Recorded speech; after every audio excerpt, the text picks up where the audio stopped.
ሐዋርያው ጳውሎስ ለቤተ ክርስቲያን ከገለጠው ሚስጥር ይህንን የመጽሐፍ ቅዱስን ክፍል የሚያክል ሚስጥር ገልጧል ብዬ አላምንም።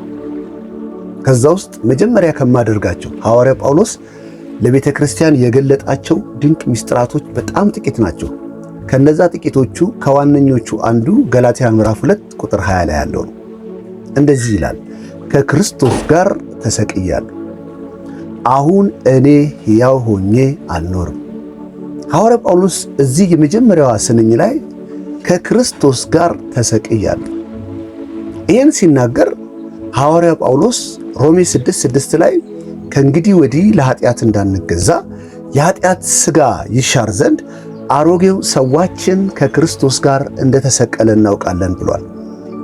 አሁን እዚህ ጋር ከክርስቶስ ጋር ተሰቅያለሁ ሲል አሮጌው ማንነቴ፣ አዳማዊ ማንነቴ በሥጋ ፈቃድ እንደ ወንድ ፈቃድና እንደ ደም ፈቃድ የተወለደው ማንነቴ ከክርስቶስ ጋር ተሰቅሏል፣ ከክርስቶስ ጋር ተወግዷል። ከእንግዲህ ወዲህ የኔ መሆን እንዳይችል ተቀብሯል። ከክርስቶስ ጋር ተሰቅያለሁ። አሁን አለና እኔ አልኖርም። አሁን ጳውሎስ አሁን በሚባል በእምነት ምልልስ ውስጥ ሐዋርያው ጳውሎስ በፍጹም የአሮጌው ማንነት እኔ ጋር አለ ብሎ አያምንም። በሁለትዮሽ ነው ምኖረው ብሎ አያምንም። አሮጌውም አዲሱም እኔ ጋር ነው፣ ስለዚህ እያሸነፍኩ ልኑር አይልም። አሮጌው ማንነቴ ተሰቅሏል፣ ከክርስቶስ ጋር ተሰቅያለሁ። አሁን እኔ አልኖርም። አንዱ ማንነት መኖር አቁሟል ወይንም ከክርስቶስ ጋር ተሰቅሏል። ልክ አንድ ሰው የምታውቁት ሰው ሲሞት በዚህ ምድር ላይ መኖር ያቆማል። ስንቀብረው የዛ ሰውዬ በዚህ ምድር ላይ ያለው የምልልስ ተግባር ይቆማል፣ ይቋረጣል፣ ስልጣኑን ያጣል። እዚህ ምድር ላይ ምንም ነገር ማድረግ አይችልም። ሐዋርያው ጳውሎስ ስለ መጀመሪያው ሰው ሲናገር፣ ስለ ራሱ ሲናገር ከክርስቶስ ጋር ተሰቅያለሁ፣ አሁን እኔ ሕያው ሆኜ አልኖርም። እና ማን ነው የሚኖረው? ይኸው እያየንህ አይደለም ወይ? እየወጣህ እየገባህ እያስተማርክ እየሰበክ አይደለም ወይ ስትለው ክርስቶስ በእኔ ሕያው ሆኖ ይኖራል። የሚገርም እኮ ነው። አንዱን ፐርሰንት ሞቷል፣ ተወግዷል፣ ከክርስቶስ ጋር ተሰቅሏል ይለንና ሁለተኛውን ፐርሰንት ግን እየኖረ ነው ይላችኋል። ከክርስቶስ ጋር ተሰቅያለሁ፣ አሁን እኔ ሕያው ሆኜ አልኖርም፣ ክርስቶስ በእኔ ሕያው ሆኖ ይኖራል። አሁን የምኖረው ኑሮ አሁን የምታዩኝ ይኸው እያየንህ አይደለም ወይ? እየኖርክ እየወጣህ እየገባህ አሁንም እየሰብክ አይደለም ወይ? የታለ ኢየሱስ በአንተ የሚታየው ስትሉት ደግሞ አሁን የምኖረው ኑሮ በእግዚአብሔር ልጅ ላይ ባለ እምነት የምኖረው ነው። በእግዚአብሔር ልጅ ላይ ባለኝ አይልም። ብዙ ጊዜ እናንተ ስታነቡት፣ ብዙ አገልጋዮችም የሚያነቡት በእግዚአብሔር ልጅ ላይ ባለኝ እምነት ብለው ነው የሚያነቡት። ሐዋርያ ጳውሎስ ግን በፍጹም በእግዚአብሔር ልጅ ላይ ባለኝ እምነት አላለም።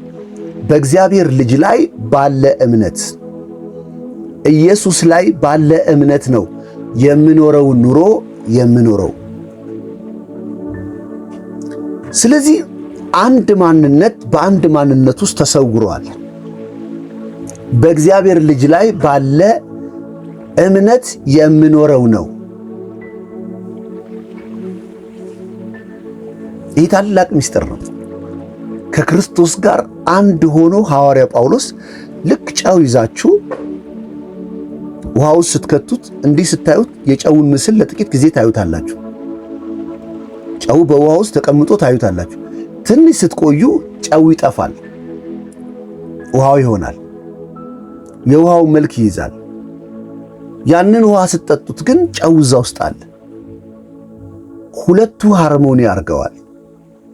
ሐዋርያ ጳውሎስ እየነገረን ያለው ከክርስቶስ ጋር የተዋሃደበትንና እሱ በኢየሱስ ውስጥ ተሰውሮ ኢየሱስ በጳውሎስ የተገለጠበትን ድንቅ ምስጢር ነው እየነገረን ያለው። እስኪ እንደገና ቃሉን ላንብበው። ይህን ቃል ዘመናችሁን ሙሉ ብትረዱትና ብታዩት የሚፈለቀቅ እዛ ስታንድ ላይ ስንመጣ ነው የሚገባል። መንፈሳዊ ነገር ሐዋርያ ጳውሎስ ይህን የጻፈልን ከሆነ ቦታ አንብቦት አይደለም።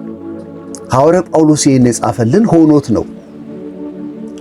በእግዚአብሔር ልጅ ላይ ባለ እምነት መኖርን ኤክሰርሳይዝ አድርጎ ነው። በእግዚአብሔር ልጅ ላይ ባለ እምነት መንቀሳቀስን ኤክሰርሳይዝ አድርጎ ነው። ኖሮት ነው ይሄን የጻፈልን፣ ሆኖት ነው ይሄን የጻፈልን። እኔና እናንተ በጽሑፍ ደረጃ ስለሆነ የደረሰን እሱ የሆነበትን ያንን የእምነት ስርዓት እኛ ሃርሞኒ እስክናደርግ ድረስ ቃሉ በእርግጥ እንደዚህ ነው ወይ ብለን ለመረዳት ይከብደናል። ቃሉን ተረድተን ግን በዛ ቃል ውስጥ ባለን ሜዲቴሽንና መጸለይ ውስጥ የዚህ ቃል እውነት ጳውሎስ ላይ እንደሆነው እኛም ላይ ሲሆን ያኔ እሱ እንደሆነበት እኛ ላይ ይሆናልና ያ ቃል ለምን እንደተጻፈ ይገባናል። አሁን ግን እስኪ ለመረዳት እንሞክር። ከክርስቶስ ጋር ተሰቅያለሁ። አሮጌ ማንነቴ ተሰቅሏል። እንደ ወንድ ፈቃድ፣ እንደ ደም ፈቃድ፣ እንደ ሥጋ ፈቃድ የተወለደው ማንነቴ ተሰቅሏል። እንደ ሥጋ ፈቃድ የተወለደው ማንነቴ ተሰቅሏል። ተሰቅሏል ማለት ተወግዷል፣ ሞቷል። ከዚህ በኋላ የኔ ማንነት አይደለም። አሁን ትልቁ ጥያቄ ይሄ ነው። በክርስትና ምልልስ ውስጥ ብዙ አገልጋዮቻችሁ እያገለገሏችሁ ያለው አሮጌው ማንነትህ አለ፣ አዲሱ በክርስቶስ የሆነው ማንነትህ አለ፣ ስለዚህ በአዲሱ አሮጌውን አሸንፈው የሚል የትግል ህይወት ነው እንድትለማመዱ እየተሰበካችሁ ያላችሁት። እውነቱ ግን ክርስትና የትግል ህይወት እንድንመላለስ ሳይሆን ኢየሱስ ክርስቶስ በመስቀል ላይ የሰራው አሮጌውን ሰው ከነማንነቱ ከነ ኃጢአት፣ ከነ እርግማን፣ ከነ ሞት ለእግዚአብሔር መሆን በማይችልበት ማንነት ልክ አንድ ጠርሙስ ሲሰበር ከዛ ቀጥሎ አትጠግኑትም። አዳም በፍጹም ሊጠገን በማይችል ለእግዚአብሔር ሊሆን በማይችል ማንነት ተበላሽቷል፣ ተቀይሯል፣ የቁጣ ልጅ ሆኗል። ጳውሎስ እኮ ለዚህ ነው ከፍጥረታችን የቁጣ ልጆች ነበርን። ያንን በፍጹም ተጠግኖ ለእግዚአብሔር ሊሆን የማይችለውን ማንነት ኢየሱስ ክርስቶስ በመስቀል ላይ አስወገደው፣ ጠረቀው። በመስቀል ላይ መጨረሻውን አደረገው።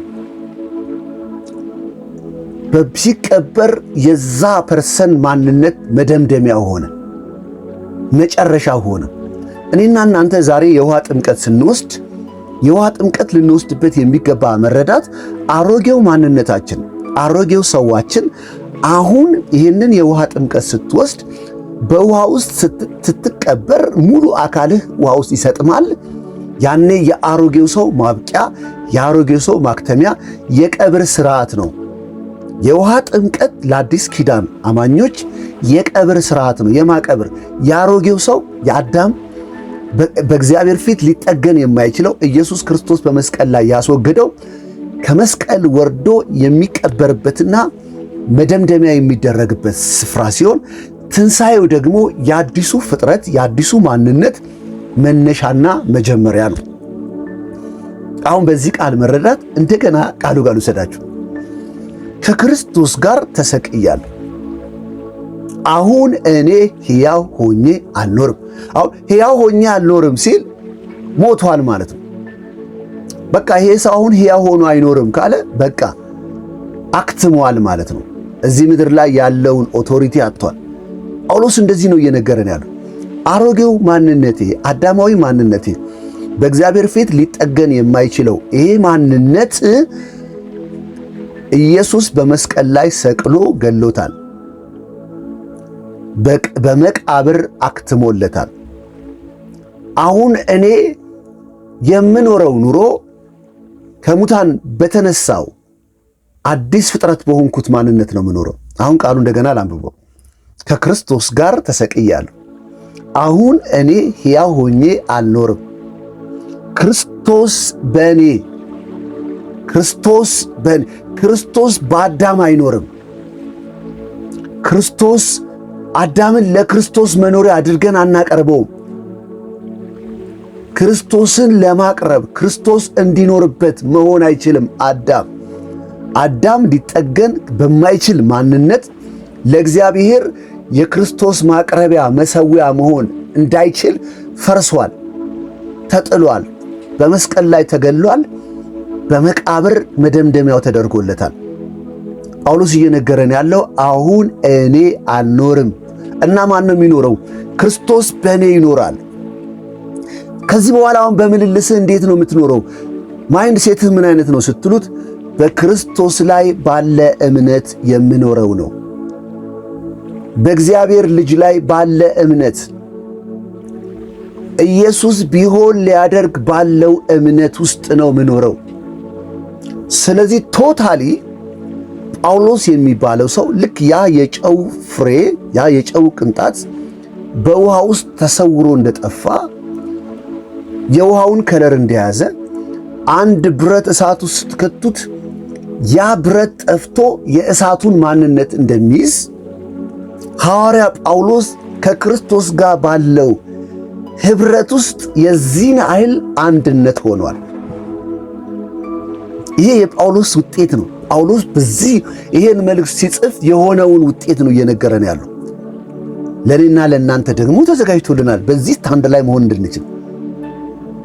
አሁን በስጋ የምኖረው ኑሮ አሁን በአካል ምታዩኝ የምኖረው ኑሮ በእግዚአብሔር ልጅ ላይ ባለ እምነት በእግዚአብሔር ልጅ ላይ ባለ እምነት የምኖረው ነው። ስለዚህ በሐዋርያው ጳውሎስ የሚገለጠው ኢየሱስ ነው። ሐዋርያው ጳውሎስ በክርስቶስ ውስጥ ተሰውሯል። በእግዚአብሔር በክርስቶስ ሆናችሁ ተሰውራችኋል። ልክ ያ የጨው ድንጋይ ውሃ ውስጥ ጠፍቶ ውሃውን እንደሚመስል ያ ብረት እሳት ውስጥ ብረትነቱን አጥቶ እሳት እንደሚሆን ልክ እንደዚህ ሆኗል። በክርስቶስ ውስጥ ተሰውሯል።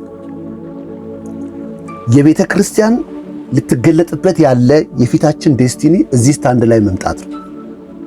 ይሄ ቃል ቤተ ክርስቲያን እንድትሆነው የተፈለገው መልኳ ነው። ጌታ በዚህ ቃል ውስጥ ያለውን መንፈስ ያብራል። የቃሉ ደጅ በኢየሱስ ስም ይግለጥልን። ሐዋርያው ጳውሎስ ሆኖት ነው የጻፈው።